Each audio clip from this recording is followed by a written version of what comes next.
Welcome to the Startup of the Year podcast, where each episode we showcase exciting new companies from around the world. This podcast is produced by Established, creators of the Startup of the Year program. Established is focused on helping organizations with their innovation, startup, and communication strategies.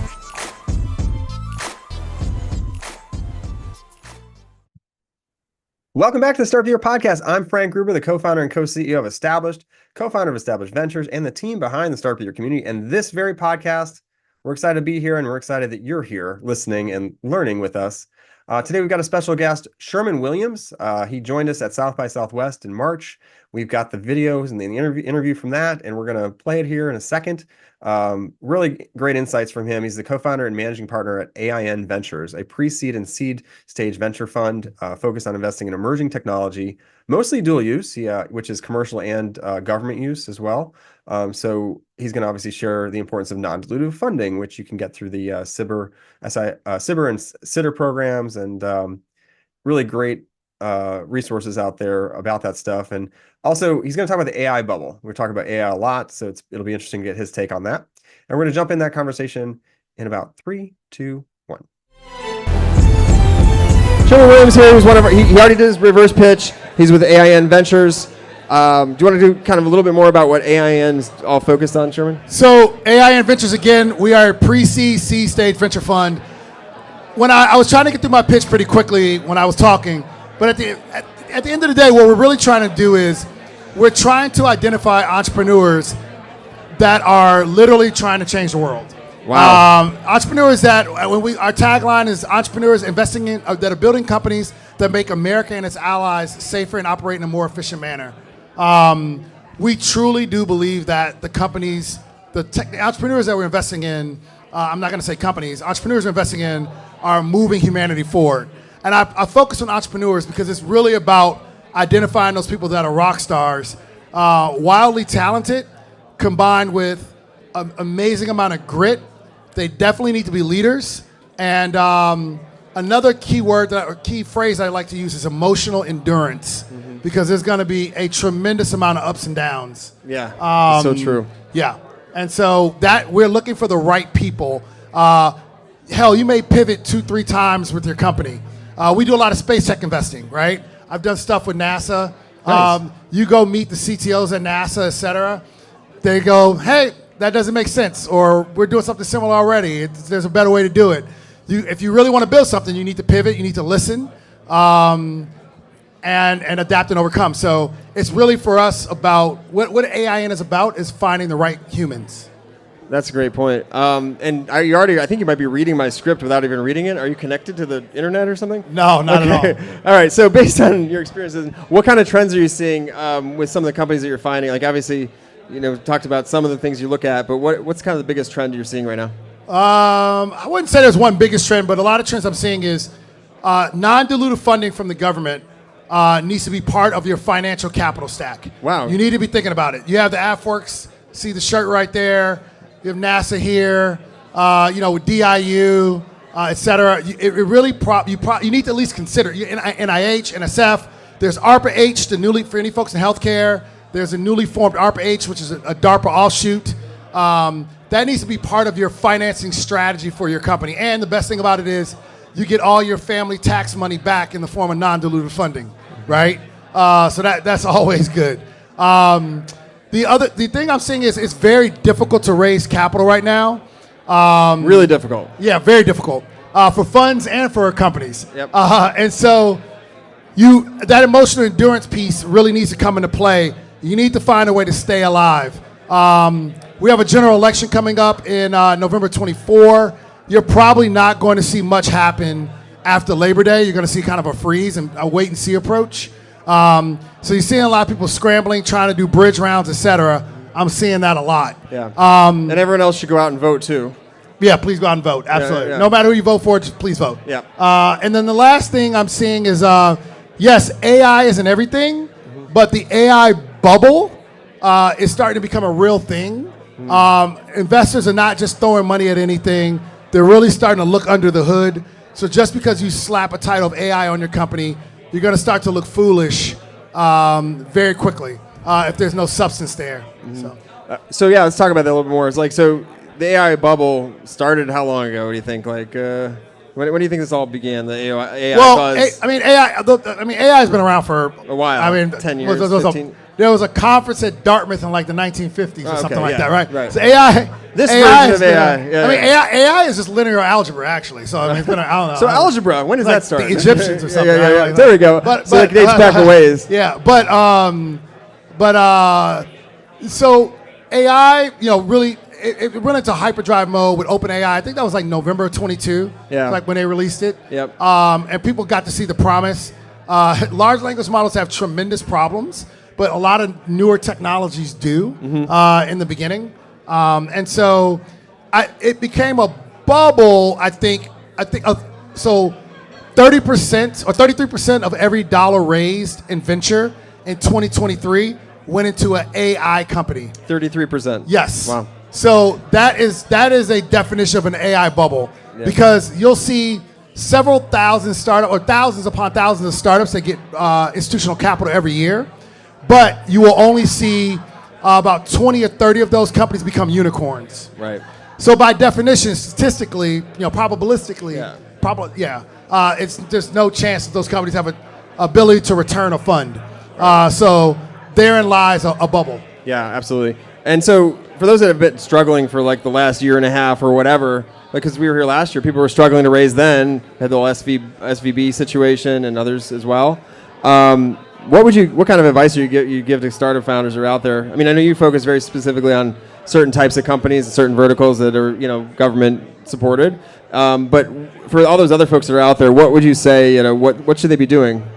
So my brother over here who's went to West Point knows this. We have a saying in the military called "Message to Garcia," and what it basically means is, can I curse? Can I use one expletive? Sure, we'll bleep it out. It basically means find a fucking way. Yeah. Right? Like figure it out.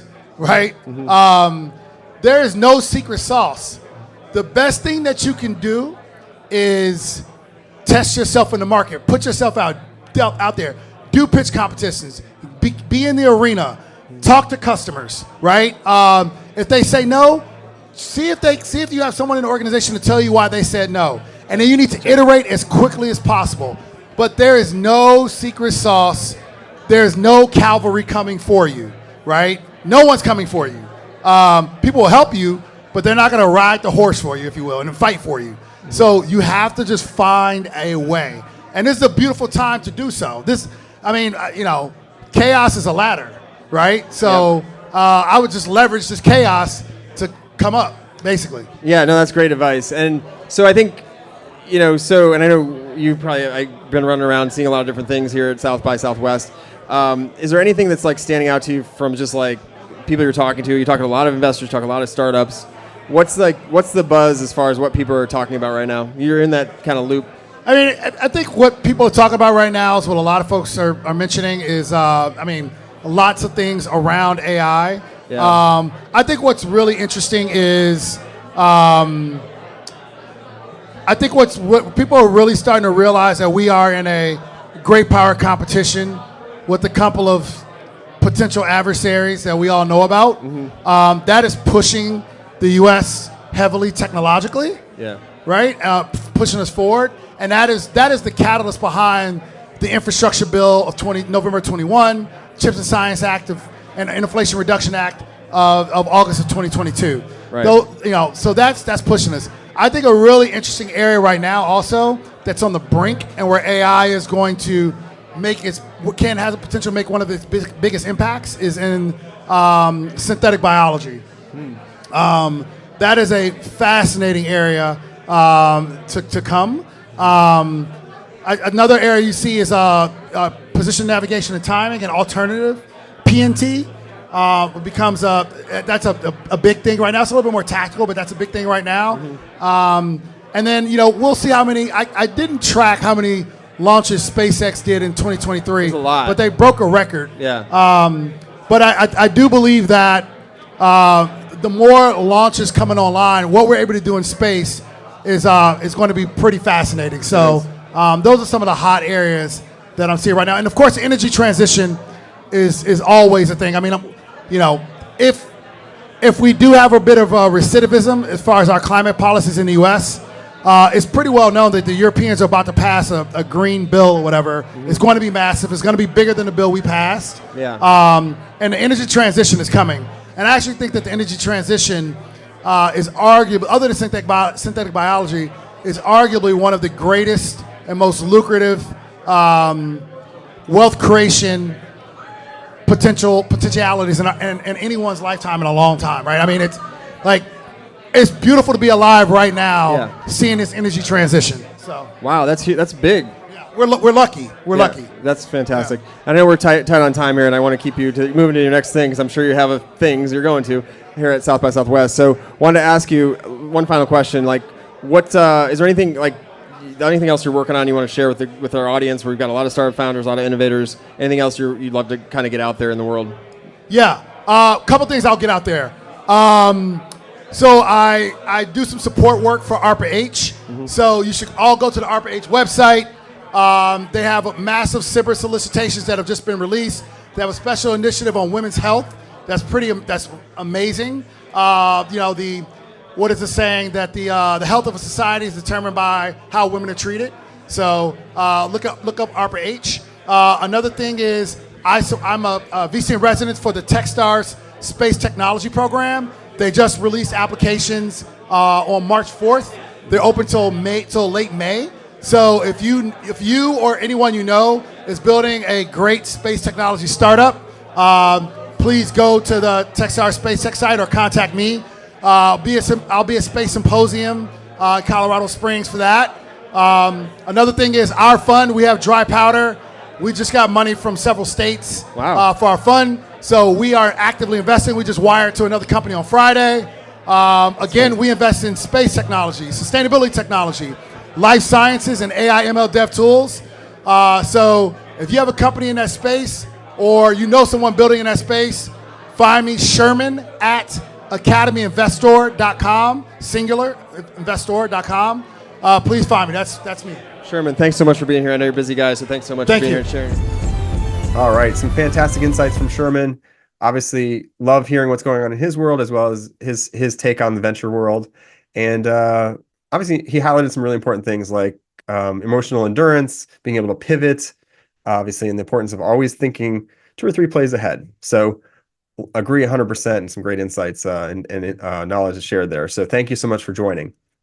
All right, so if you're a startup founder or have an idea and you want to get it started, today is the best day to start up, not tomorrow, not the next day. Get it going. You can always iterate, pivot, and be thinking ahead about that next step, but you can't do that if you don't start. So get it going, get it started, and please do come to us and join our community. We give a free access to support, expert advice, and resources that'll help you elevate to your next level. So just go to soti.link/apply, soty.link/apply, or startupofyear.com and join us today.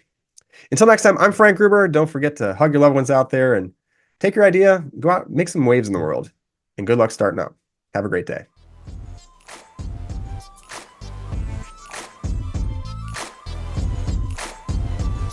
Thanks for listening to the Startup of the Year podcast. Be sure to subscribe and we'll be back with another episode soon.